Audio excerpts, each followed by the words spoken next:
Hey, how you doing? Welcome back to Rise Records. I'm Riley, and this is the podcast where I delve into my favorite records and explain the stories behind them. So today, I'm exploring one of the most beautiful and influential records ever made, Pet Sounds by the Beach Boys. It's an album that changed pop from bright teenage fun into something spiritual, emotional, and symphonic. Released in May 1966, it's not just the Beach Boys' masterpiece, it's Brian Wilson's magnum opus. He poured his soul into every harmony, every chord change, and every sound effect, creating what many call the first true concept album. Let's dive in from its history to its track-by-track magic and the ripple effect it had on everyone from the Beatles to today's dream pop. Let's start off with The Road to Pet Sounds. So the Beach Boys of the early 60s were the soundtrack to California Sunshine, surfing, hot rods, and teenage dreams. But by late 1964, the world was changing fast. The Beatles had invaded America, Bob Dylan was writing protest poetry, and pop music was suddenly expected to mean something. For Brian Wilson, the Beach Boys' 23-year-old musical leader, this was both terrifying and thrilling. He'd suffered a nervous breakdown while on tour and decided to stop performing live, handing touring duties to Bruce Johnston so that he could focus entirely on studio creation. At home in Los Angeles, Wilson had access to Capitol Records' state-of-the-art Western and Gold Star studios, and, more importantly, to the Wrecking Crew, LA's elite session musicians who played on everything from Phil Spector's Be My Baby to Sinatra's Strangers in the Night. Brian had already experimented with orchestral pop on California Girls, but when he heard the Beatles' Rubber Soul in late 1965, it blew his mind. He said, "It was the first album I'd ever heard where every song was great and it all worked together. I said to myself, okay now, I'm going to make the greatest album ever, one that will make people feel love." So he teamed up with a young copywriter named Tony Asher, who'd never written lyrics before but had a knack for emotional honesty. Together, over about 3 weeks, they wrote most of Pet Sounds. Songs about vulnerability, self-doubt, and yearning, wrapped in the most sophisticated harmonies pop had ever heard. The rest of the Beach Boys were skeptical, until they heard what Brian was building in the studio. So let's go track by track. A burst of pure optimism kicks off the album. "Wouldn't it be nice if we were older, then we wouldn't have to wait so long." Right away, the opening track, "Wouldn't It Be Nice," is a departure from the band's earlier teen anthems. This isn't about surfing or girls. It's about longing for maturity, commitment, and emotional stability. Musically, it's frankly astonishing. The intro jumps from A major to F major, a key relationship that's almost never used in pop. That opening harp glissando, timpani roll, and those complex rhythmic accents all build anticipation before the voices come in. Brian laid multiple vocal parts, Carl and Mike's harmonies stacked with his own falsetto, creating a wall of sound as lush as anything Phil Spector ever made. And listen to how the song keeps modulating upward. It mirrors the lyrics. Every key change feels like a hopeful leap toward the future. The song ends unresolved, however. "Wouldn't it be nice?" Like a dream that hasn't yet come true. "You Still Believe in Me," the next track, is a delicate confession. Brian's narrator admits his flaws. "I know perfectly well I'm not where I should be." He's childlike, yet self-aware. The sound of someone realizing love is about forgiveness. Vocally, Brian sings in a trembling falsetto over a cushion of clarinet and bass harmonica. The arrangement feels like a lullaby floating in air. And that's not a harpsichord you're hearing either. It's actually a piano string plucked with a bobby pin. Tony Asher once said, "Brian told me he wanted to write about a guy who messes up, but his girl still believes in him." That theme, fragile faith, runs through this entire album. After 2 dreamy tracks, this next one brings us back to earth. That's Not Me was recorded mostly by the band themselves, giving it a rougher, rockier edge. The lyrics tell of a young man who leaves home to prove himself, only to realize he's lost. "I thought I had strength to live alone, but I was wrong." Musically, it alternates between moody organ chords and a sudden burst of energy, symbolizing that push and pull between independence and belonging.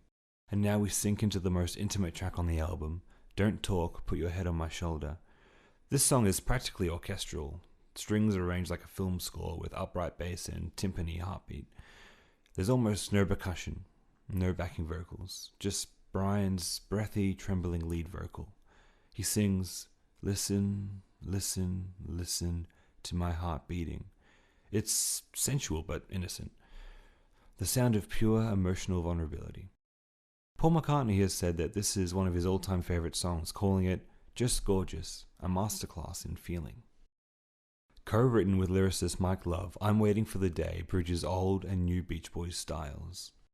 It starts quietly, I'm waiting for the day when you can love again, then explodes with timpani and brass. It's the most dynamic arrangement on the album. It shifts in tempo, texture, and emotion, and it's packed into under 3 minutes. Brian's arrangement turns heartbreak into a symphony of hope. The next track, Let's Go Away for a While, has no lyrics, but it does speak volumes. Brian called this the most satisfying piece of music that he ever made. There are strings, vibraphones, muted trumpets, all woven into a slow, cinematic sort of waltz. It's like stepping out of the pop format into a pure mood, a dreamscape, if you will, between emotional peaks. Capitol Records wanted a hit single, and Brian delivered, but not without transforming it. Sloop John B was an old bohemian folk tune brought to Brian by bandmate Al Jardine. Instead of a straight folk song, Brian built an elaborate production. Accordion, 12-string guitars, timpani, and complex harmonies. It's the story of a homesick sailor who says, "This is the worst trip I've ever been on."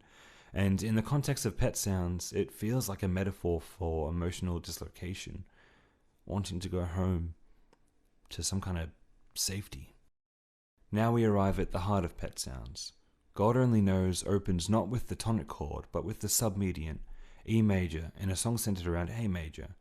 That unusual start creates instant emotion. I may not always love you. The first line subverts every love song cliche. The melody climbs and falls gently like breathing. Carl Wilson's vocal is pure and effortless, surrounded by French horns, sleigh bells, harpsichord, and a circular bass pattern. The final vocal round, with Brian, Carl, and Bruce overlapping in cascading counterpoint, is just perfection. Paul McCartney called it the greatest song ever written, and even John Lennon admitted that it was too beautiful. It's divine, but humanly so. Track number 9, I Know There's an Answer, was originally called Hang On To Your Ego. This song reflected Brian's growing interest in LSD and introspection. Mike Love objected to the ego references, so the lyric was softened, but the message remains, searching for truth while others drift aimlessly. The bass harmonica and banjo give it an oddly unsettling texture. Half carnival, half sermon. It's the sound of Brian wrestling with confusion in an age of excess. Track 10, Here Today, is a brisk, horn-driven pop tune, but with one of the most cynical lyrics on the record. Love is here today, and it's gone tomorrow. Listen for that inventive arrangement. The sudden stops, key shifts, and a bass solo that feels almost like a completely separate song. It's the record's only moment of sarcasm, love dissected like some kind of failed science experiment. And then there's I Just Wasn't Made for These Times, which you could argue was Brian's self-portrait.